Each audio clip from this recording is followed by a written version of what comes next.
Salut, c'est Alexis, bienvenue sur ma chaîne YouTube. Je vous fais une petite vidéo pour vous parler de Manus.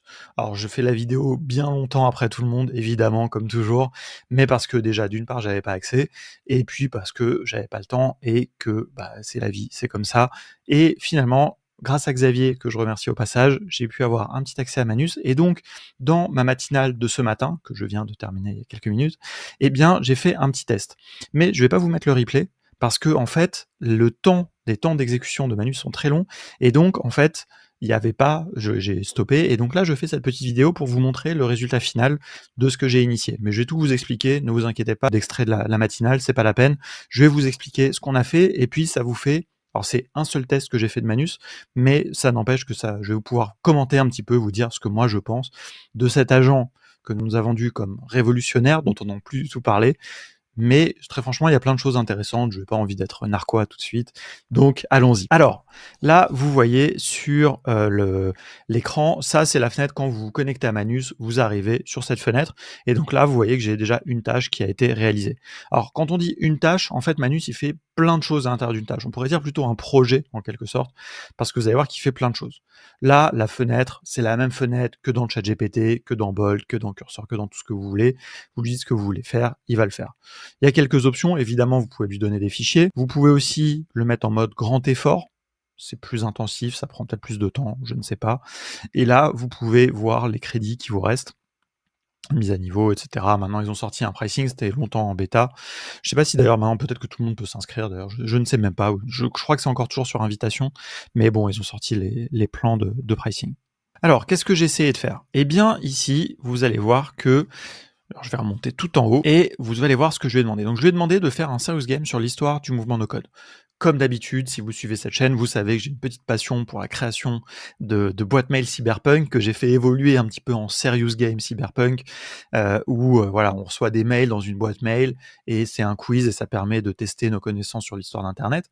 Sauf que là, je me suis dit, je vais challenger un petit peu Manus, je vais plutôt lui faire sur l'histoire du no code parce que je me suis dit, comme ça, il va avoir moins de connaissances sur le no code à l'intérieur du LLM. Donc, on va, comme ça, il va être obligé d'aller faire des recherches, d'aller faire différentes actions, etc. Alors, ce qui est très intéressant avec Manus, c'est que ici, là, vous avez l'impression que c'est en mode ChatGPT. Vous voyez, donc, vous lui posez une question, et puis il va faire des actions. Sauf que, en fait, Manus, la première chose qu'il fait, c'est qu'il s'ouvre un petit ordinateur virtuel, une machine virtuelle, et donc vous pouvez voir son écran, donc vous pouvez voir ce qu'il fait. C'est la fenêtre que je viens de fermer, mais que je peux réouvrir.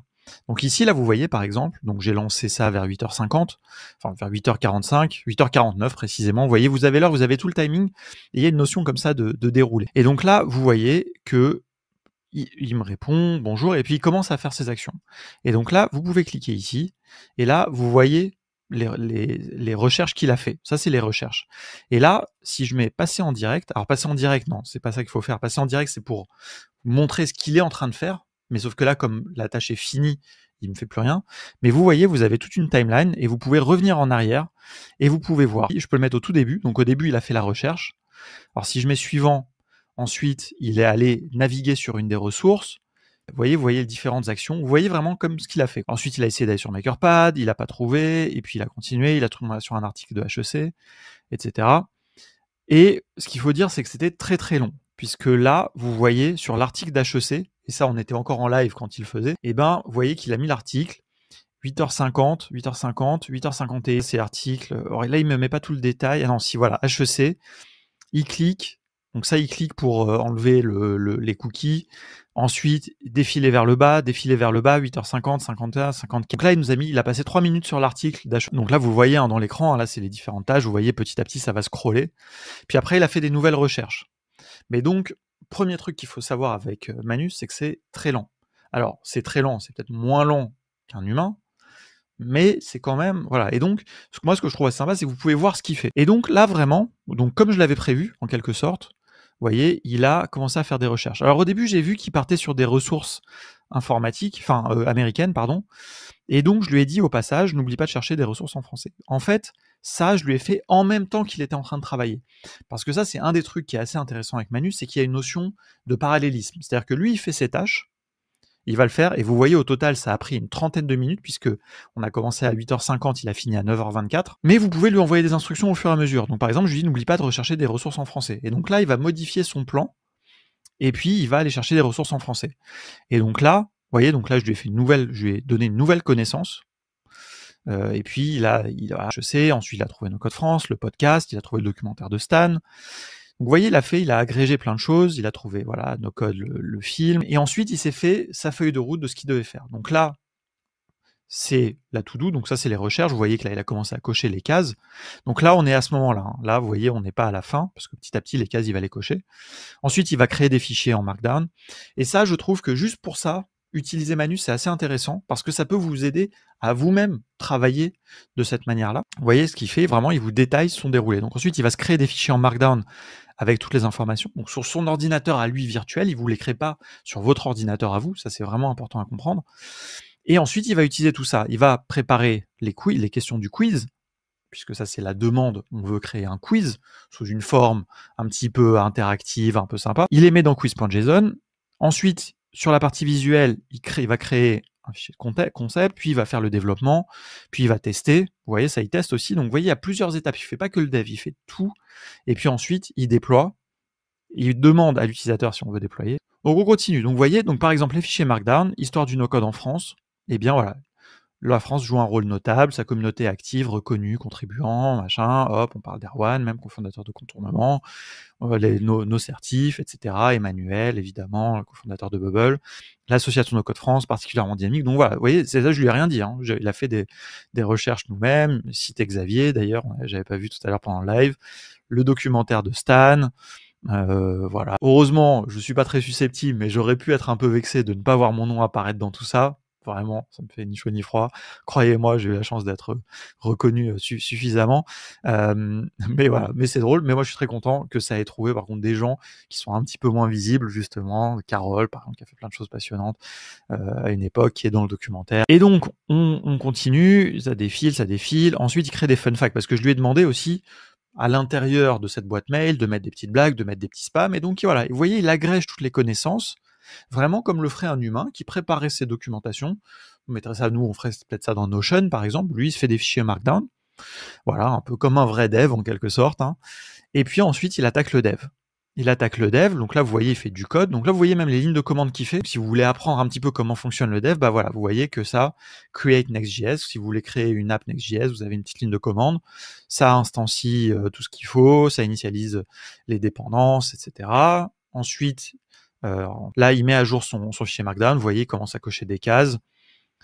Et puis voilà. Donc là, il a fait tout le développement, il a lancé, il lance le serveur de test en local, il navigue dans son navigateur local, il voit qu'il y a une erreur, il la corrige. Vous voyez, donc là, il nous le dit. J'ai vu une erreur, hop, il la corrige, il corrige. Donc là, vous voyez le code, hein. Donc ça, vraiment, tout se déroulait. Moi, personnellement, je trouve ça passionnant. Franchement, je pense qu'on peut beaucoup apprendre vraiment en regardant ça. Et même si c'est pour faire du vibe coding, c'est exactement le genre d'étape que vous pourriez refaire en vibe coding, en ayant un peu plus de contrôle. Là, la promesse de Manus, évidemment, c'est qu'il fait tout ça pour vous. Mais moi, je crois à des choses où on peut faire un peu nous-mêmes. Moi, je suis un peu plus un artisan. Je prends pas trop aux agents. Et vous verrez d'ailleurs que le résultat n'est pas incroyable. Évidemment, je vais vous montrer le résultat. Vous voyez d'ailleurs qu'il fait un peu des bêtises, parce que là, il a lancé un serveur sur le port 3000. Probablement qu'il a pas, ou il a oublié de l'arrêter. Et donc là, quand il a relancé sur le port 3001. Hop, il modifie la to-do, vous voyez, il a coché encore des nouvelles cases. Il me dit qu'il a terminé, donc il me demande si je veux déployer sur un environnement public. Parce que moi, son environnement local, vous le voyez ici, je vois ce qu'il a fait. Et je peux même éventuellement prendre la main. Mais moi, ce que je veux, c'est voir moi-même. Vous voyez, là, je peux prendre la main, je clique ici. Navigateur, bon voilà, ça dépend si on veut modifier le code ou le navigateur. Ça c'est intéressant puisque, comme je l'ai dit, un Manus, il a un petit ordinateur où il y a un environnement de développement, il y a un navigateur, il y a différentes choses. Mais moi, ce que je veux plutôt, c'est qu'il déploie. Et donc là, il a déployé. Il faut valider. Il y a une petite phase d'acceptation. L'interface est vraiment bien faite, hein. Et ensuite, il me dit, hop, c'est bon, j'ai déployé. Et il me donne une URL. Vous voyez, ils ont un hébergement, Manuspace. Je clique dessus et je me retrouve. Vous pouvez voir tous les sites que vous avez fait avec Manus. Vous pouvez aussi le publier, le partager. Et moi, quand je clique, visiter, et j'arrive ici. Et là, vous voyez que j'ai mon interface. Alors, Première chose, donc voilà, vous voyez, j'ai des questions, les origines du no-code, un petit test. D'après les historiens du maître, quel logiciel est souvent cité comme un de tous premiers ancêtres? Alors, c'est Microsoft Excel, la réponse, ça je le sais, parce que j'ai vu aussi quand il a fait ses recherches. Moi, j'aurais dit plutôt VisioCalc en réalité, c'est le premier tableur, c'est plutôt ça. Mais il y a un bug déjà ici, si je clique sur Lotus, il me dit correct, Excel et le pionnier. Et en plus, c'est en rouge. Donc, il y a des bugs. Voilà. Donc, il m'a trouvé du contenu, il m'a trouvé des questions. Elles sont pas incroyables, parce qu'il n'a pas fait beaucoup de recherches en réalité. Et je pense que juste dans la mémoire du LLM, en vrai, il aurait eu toutes ces informations. Mais bon, quelle est la plateforme en 2003, pilier de la création de sites web? WordPress, encore un problème. Donc oui, là, je me suis pas trompé, mais bon, c'est quand même en rouge. Moi, j'aurais dit plutôt GeoCities, à vrai dire, parce que je trouve que c'est GeoCities prédate WordPress et est un des ancêtres. On a déjà parlé j'ai déjà... Mais voilà. Donc, voilà. Figure française du no-code. D'ailleurs, j'avais même pas vu, tiens. Quel est l'entrepreneur franco-américain cofondateur d'une des plateformes no-code, souvent cité comme un pionnier du mouvement? Erwan Kézard, Stanislas Verjus, Xavier Niel ou Emmanuel Strachnov? Alors, il n'est pas franco-américain, Emmanuel Strachnov, en réalité, il est juste français. Enfin, peut-être qu'il a maintenant, d'ailleurs, la double nationalité. Donc voilà, c'est notre ami Emmanuel, évidemment, qui est un pionnier, même si je pourrais considérer que Erwan est un pionnier également.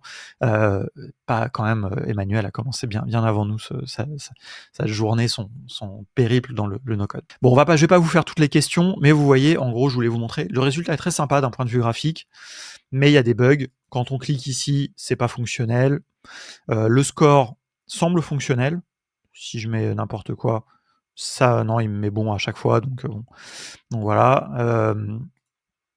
Le documentaire, les bâtisseurs du web sans no-code. Ah non, ça c'est quand même fonctionnel. Vous voyez, là, le feedback est pas bon. Donc voilà, donc vous voyez, le résultat, il est en demi-teinte. Alors évidemment, je pourrais itérer, je pourrais lui indiquer les bugs, etc. Le résultat est pas mal. Si vous avez regardé mes autres vidéos, vous savez que bon, ça, c'est quand même un bon résultat pour une première génération, sans correction ni rien. Là, il nous donne aussi tous les fichiers. On peut les récupérer éventuellement, tous les fichiers Markdown. Donc, et là, on peut continuer à itérer. Et donc, on peut revoir tout le replay, on peut passer en direct, là, c'est là où il en est. Dernière action qu'il a fait.